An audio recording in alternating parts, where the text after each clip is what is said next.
ఈ నీరజ్ కేసుని నేను చాలా లేట్గా స్టడీ చేశానయ్యా.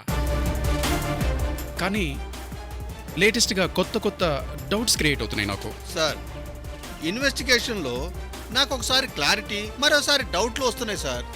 ఈ కేసు ఎప్పుడు ఎండింగ్ అవుద్దా అని చాలా క్యూరియస్గా ఉంది సార్. నాకు కూడా same feeling, seriously. But I'm confident as soon possible ఈ కేసుని నేను సాల్వ్ చేస్తాను.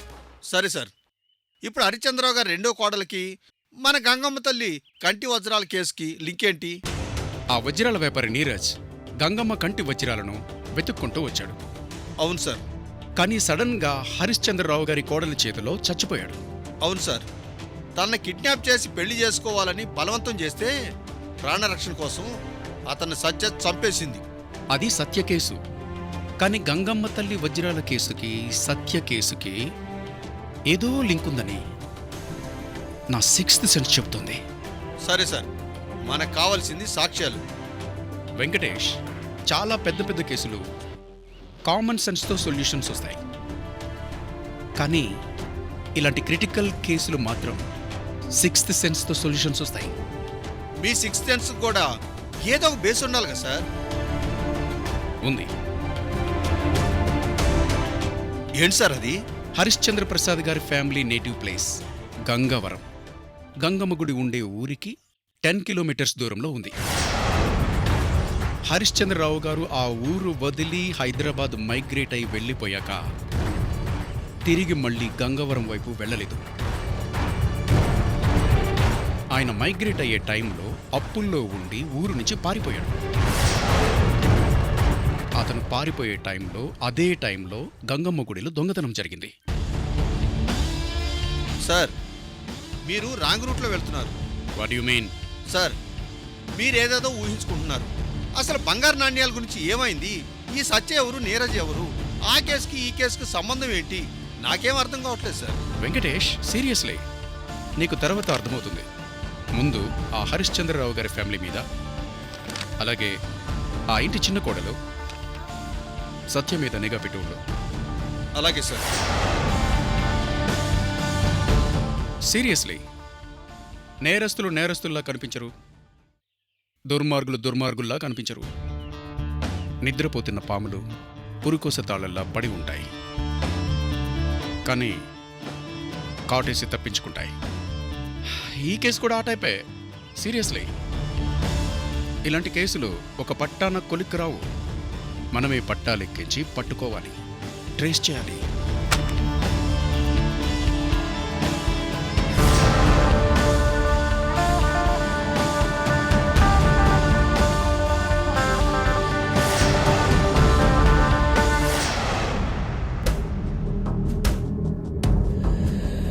అంత గందరగోళంగా ఉంది. ఇక నా వల్ల కాదు. ఇప్పుడే మా వదినికి ఫోన్ చేస్తాను. అవునమ్మా, ఈ కుటుంబానికి ఏం తక్కువ? కోట్ల ఆస్తులు, వ్యాపారాలు, పెద్ద బిజినెస్ మ్యాన్లు ఉన్న కొంపలో చివరికి పని మనుషులు లేక బయట నుంచి ఫుడ్ తెచ్చుకుని తింటున్నాం. మరి ఇంత దౌర్భాగ్యం ఏంటి? పిన్ని, ఇప్పుడు మీ ప్రాబ్లం ఏంటి? ఏంటంటావేంటమ్మా? ఆశ్రమానికి వెళ్ళొచ్చేలోపు పార్సిల్ ఫుడ్ అలవాటు చేశారా? ఇంట్లో ఇద్దరు కోడళ్ళు ఏం చేస్తున్నారు? అసలు నువ్వేం చేస్తున్నావు అనసూయ అని మా వదిన నిలదీస్తే నేనేం సమాధానం చెప్తాను? అయితే ఇప్పుడు మా అత్తయ్యకి ఫోన్ చేసి మాట్లాడతారా?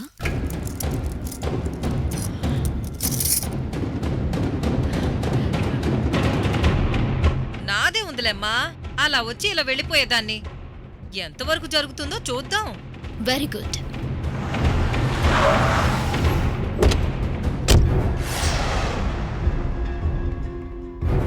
రే మోహన్, ఏంటా పార్సిలు? అది బ్రాందీ, విస్కీ, బీర్లండి.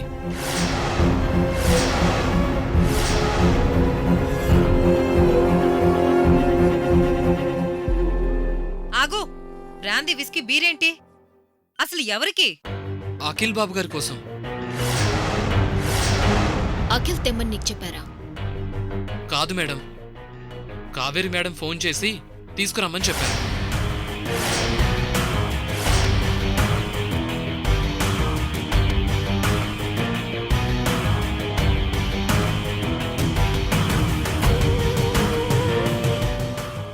ఓ నాయనో కోడళ్ళు బ్రాందీ బీర్లతో నా కొడుకును తాగుబోతుల్ని చేస్తుంటే అసలు నువ్వేం చేస్తున్నావని వదిన నన్ను అడిగితే నేనేం సమాధానం చెప్పాలి? అమ్మా సత్య, ఇక నేను వదినకి ఫోన్ చేస్తాను. ఇప్పుడే ఫోన్ చేస్తాను.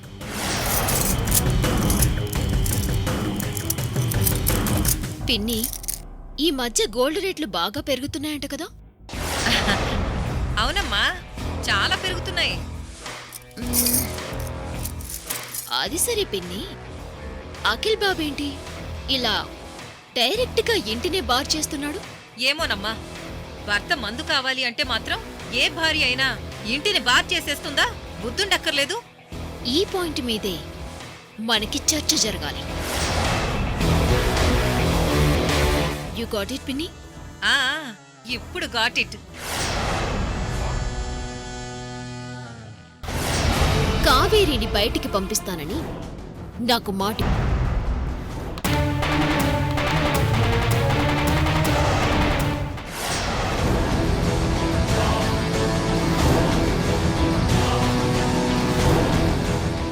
ఆప్షన్ లేదు అఖిల్. కావేరిని ఇంటి నుంచి బయటికి వెళ్ళగొట్టాల్సిందే.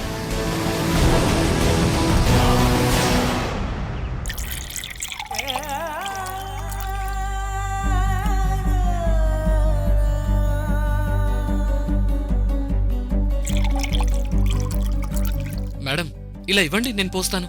వద్దు, నువ్వు వెళ్ళు మోహన్. ఉండనీ కావేరి, వాణ్ణి ఆఫీస్కి వెళ్ళొద్దని చెప్పాను.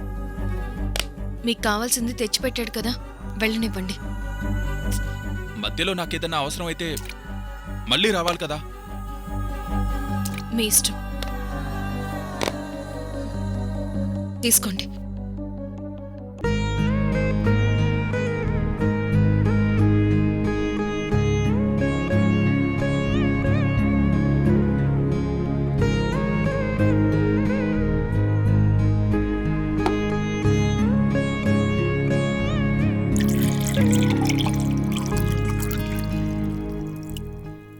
కావేరి,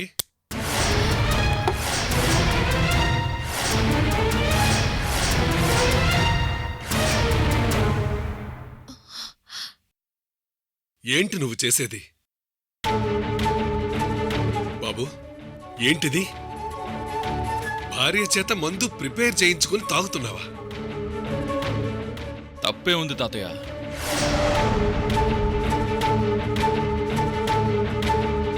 తాగాలనిపించి బయటికి వెళ్తాను అంటే కావేరియే వద్దు, ఇంట్లోనే డ్రింక్ చేయండి అంది. సో ఇంటికి తెప్పించుకుని తాగుతున్నాను.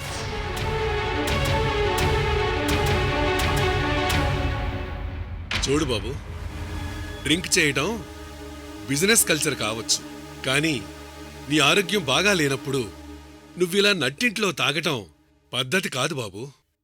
పైగా భార్య చేత మందు కల్పించుకుని తాగటం సంస్కారం కాదు బాబు. తాతయ్య, మీరు అనవసరంగా టెన్షన్ పడకండి. అదేంటి అఖిల్ బాబు, ఆయన ఈ ఇంటి వియ్యంకులు. ఈ ఇంటి ఇద్దరు కోడళ్ళు ఆయన మనవరాళ్లే. మర్చిపోయావా నువ్వు? So what?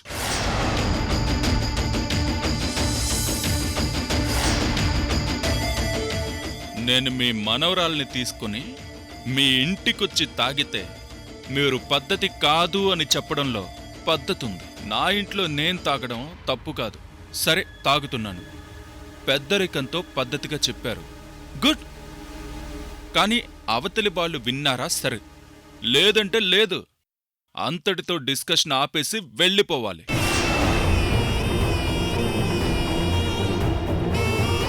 అది సంస్కారం తాతయ్య.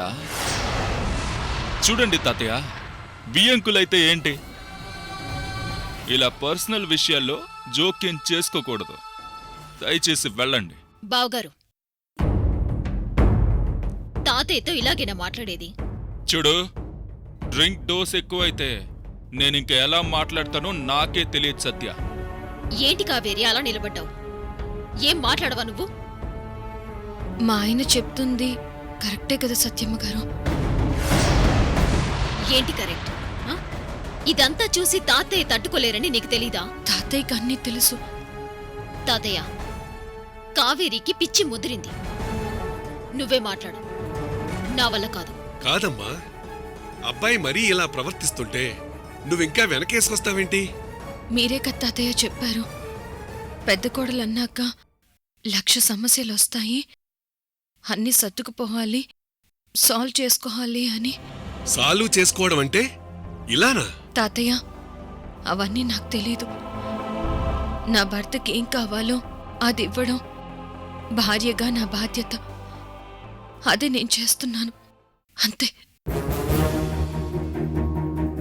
అబ్బబ్బబ్బబ్బా, చూసారా అండి, మోడ్రన్ పతివ్రత.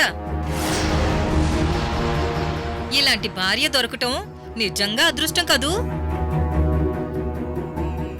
అసలు నేనేం చెప్పాను, నువ్వేం చేస్తున్నావు? ఇది కాదమ్మా కాపురం అంటే, కావేరి.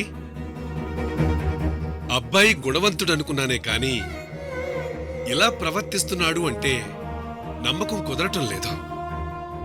అసలు ఇదంతా నిజమో నాటకమో అనిపిస్తోంది నాకు.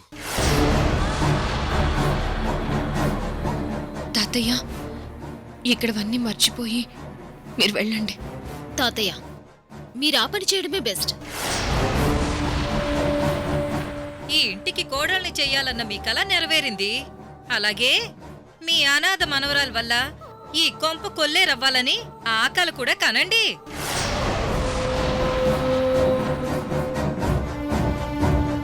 అసలు ఈ దారుణాలన్నీ సుశీలతో అర్జెంటుగా మాట్లాడాలి.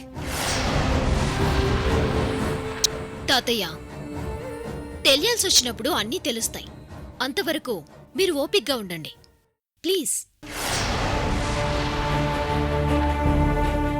భగవంతుడా, నాకేం అర్థం కావటం లేదు.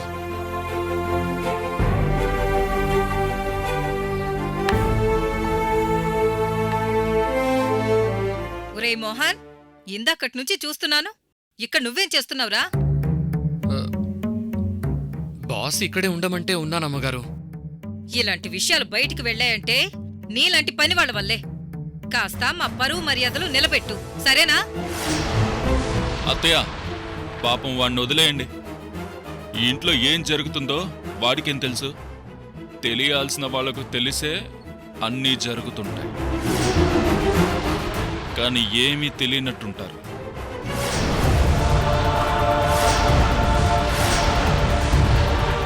నాకేం అర్థం కాలేదు బాబు. అర్థమయ్యే వాళ్ళకు అర్థమైతే చాలండి అత్తయ్య. ఇది కూడా అర్థం కాలేదు బాబు. మీకు ఏది అర్థం కాదు. అసలు నాకు ఏది అర్థం కావాలంటావు? మీరిలా ప్రశ్నలు వేస్తే నాకు కిక్కెక్కదు, చెప్పినా మీకెక్కదు. అందుకే మీరిలా రండి, 2 పెగ్గులేద్దాం. ఆ? దేవుడా, అప్పుడు మీకు అంతా అర్థమవుతుంది. ప్లీజ్ రండి అత్తయ్య. అమ్మో అమ్మో, నా వల్ల కాదు బాబోయ్, నేను వెళ్ళిపోతున్నాను. అత్తయ్య,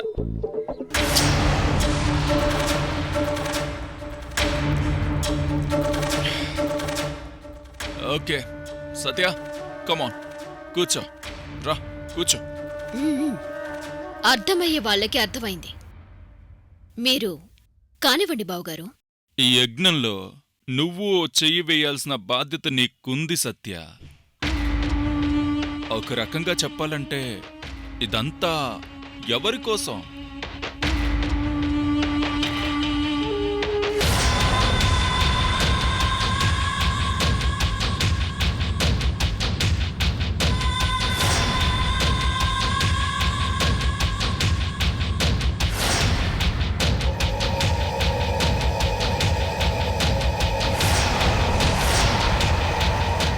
నో,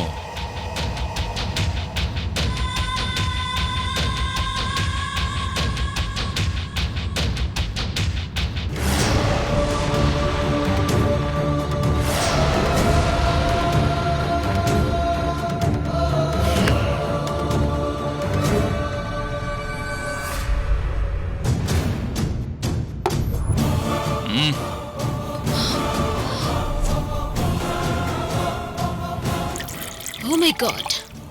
Nonsense.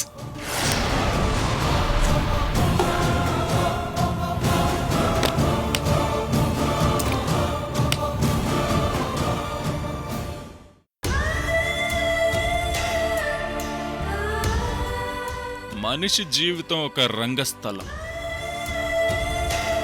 అందులోకి ఎప్పుడు ఎవరొచ్చి నటించాలో ఆ దేవుడు రాసి ఉంటాడని షేక్స్పియర్ మహానుభావుడు చెప్పాడు. అదే జరుగుతుంది ఇక్కడ. Thanks to Shakespeare.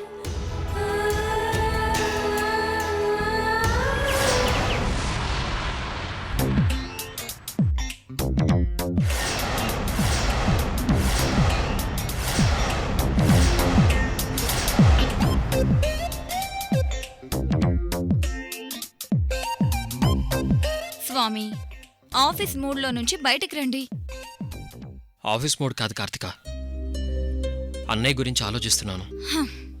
అప్పుడప్పుడు మీ అన్నయ్య గురించి తప్ప ఇంకా వేరే మీ ఫ్యామిలీ విషయాలు ఏవి నాకు చెప్పవేంటి? సందర్భం వచ్చాక అన్నీ చెప్తాను కార్తిక. సరే, మీ అన్నయ్య ప్రాబ్లం ఏంటి? సడన్ గా అన్నయ్యకి డ్రింకింగ్ అలవాటైంది. మరి మీ వదినేం చేస్తుంది? తను కంట్రోల్ చేయట్లేదా? ఉహుం. మా వదిన అన్నయ్యకి ఏం చెప్పదు. మరి చెప్పకపోతే మీ అన్నయ్య ఎలా మారతాడు? మారడానికి అన్నయ్య ఏం డ్రింకర్ కాదు, జస్ట్ అలవాటు రీసెంట్గా స్టార్ట్ అయింది. సరే, మీ వదినంటే మీ అన్నయ్యకి బాగా ఇష్టమా? పంచ ప్రాణాలు. అలా అయితే డోంట్ వరీ, మీ అన్నయ్యకి ఏం కాదు, అన్నీ సెటరేట్ అయిపోతాయిలే. ఎందుకో ఈ మధ్య అన్నయ్య మూడీగా లోపల డిస్టర్బ్డ్గా ఉన్నట్టు అనిపిస్తుంది కార్తిక. అవును, అన్నయ్య ముందు నుంచి ఎక్కువగా మాట్లాడు, చాలా సైలెంట్. తను అనుకున్నది చేస్తాడు, జెంటిల్మ్యాన్. అలాంటి పర్సన్ ఎందుకు ఇలా చేస్తున్నాడో అర్థం కావట్లేదు. పోనీ నువ్వైనా ఒకసారి పర్సనల్గా మాట్లాడొచ్చు కదా? ఆ ప్రయత్నం చేస్తుంటే నన్ను అవాయిడ్ చేస్తున్నాడు. హ్మ్. మీ అన్నయ్య వదినల మధ్య ఏదైనా డిస్టర్బెన్స్ ఉందా? అయ్యో, అలాంటిదేం లేదు. మా వదిన దేవత. దేవత అంటున్నారు కదా, ఆవిడ తప్పకుండా బాగా చూసుకుంటుంది. నువ్వు మరీ ఓవర్ థింకింగ్ చేయొద్దు.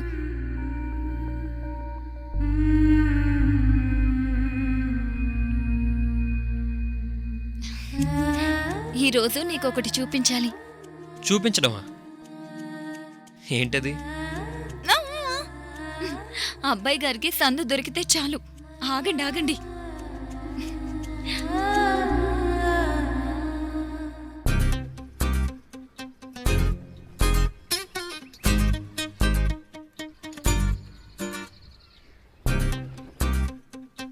ఏంటిది? ఓపెన్ చేయండి.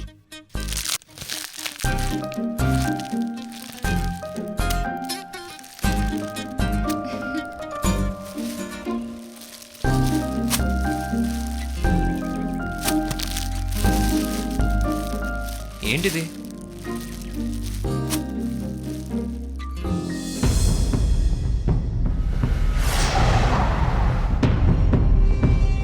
ఎక్కడ చేయించావు? అబ్బా, కంగారు పడకండి. ఎక్కడో ఓ మూల చిన్న ఫోటో స్టూడియోలో చేయించానులేండి. థ్యాంక్స్. ఇది మన బెడ్రూమ్లో పెడదామా? ఓకే, నీ ఇష్టం.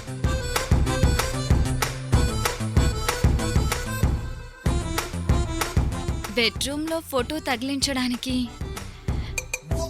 మీరు కూడా హెల్ప్ చేయొచ్చు కదా స్వామి. మహారాణి గారు ఆర్డర్ వేశారు కదా, తప్పుతుందా?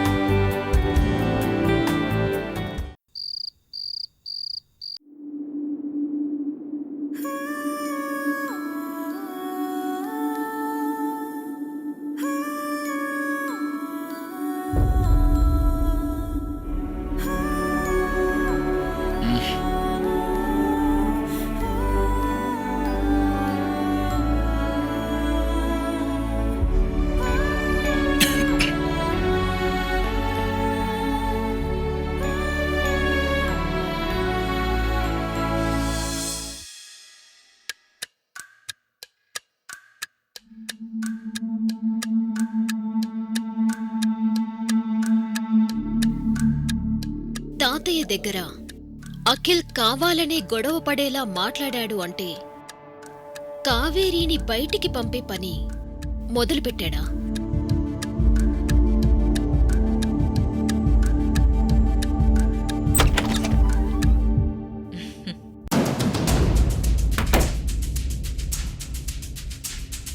సత్య, నిఖిల్ ఇంకా రాలేదా? రాలేదు పిన్ని. ఓహో, తన కోసం ఎదురు చూస్తున్నావా? ఆ, అవును పిన్ని. లేటుగా వస్తానని చెప్పారు. ఇంకా రాలేదేంటా అని వెయిట్ చేస్తున్నాను. అమ్మా సత్య, నువ్వేం అనుకోనంటే నేనొక మాట చెప్పనా? చెప్పండి. నిఖిల్ ఈ మధ్య ఎప్పుడూ లేటుగా వస్తున్నాడు. అదేనమ్మా, రోజూ ఇంటికి నిఖిల్ లేటుగా ఎందుకు వస్తున్నాడో రీజన్ తెలుసా? రీజన్ ఏముంది? ఆఫీస్ వర్క్ కదా, సమ్టైమ్స్ లేట్ అవ్వచ్చు. ఇట్స్ క్వైట్ న్యాచురల్ పిన్ని. చూడమ్మా, మొగుడు లేటుగా ఇంటికొస్తున్నాడు అంటే భార్య జాగ్రత్త పడాలి అని ఓల్డ్ జనరేషన్ వాళ్ళు చెప్పేవాళ్ళు. పిన్ని, నసపెట్టకండి. మీరు చెప్పేదేంటో సూటిగా చెప్పండి. ఈ లేట్ గ్యాప్లొస్తే నిఖిల్ ఇంకో చోట గ్యాప్ ఫిలప్ చేసుకుంటాడు. ఆ షట్ అప్. ఇంటికి వెళ్ళకండి స్వామి, ఈ రాత్రి కుండిపోండి. కుదరదు డార్లింగ్, ప్లీజ్.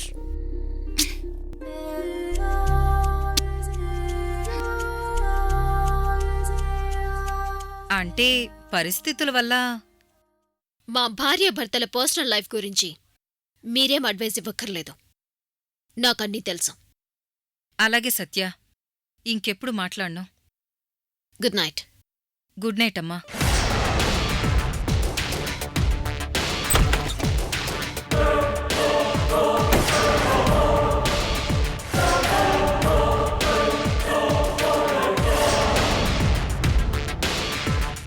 మన వియ్యంకులు ఫోన్ చేసి నాకన్ని విషయాలు చెప్పారు. ఆ డ్రింక్ స్వయంగా మీ పెద్ద కోడలే ఆర్డర్ చేస్తే ఇదిగో ఈ మోహన్ తీసుకొచ్చాడు.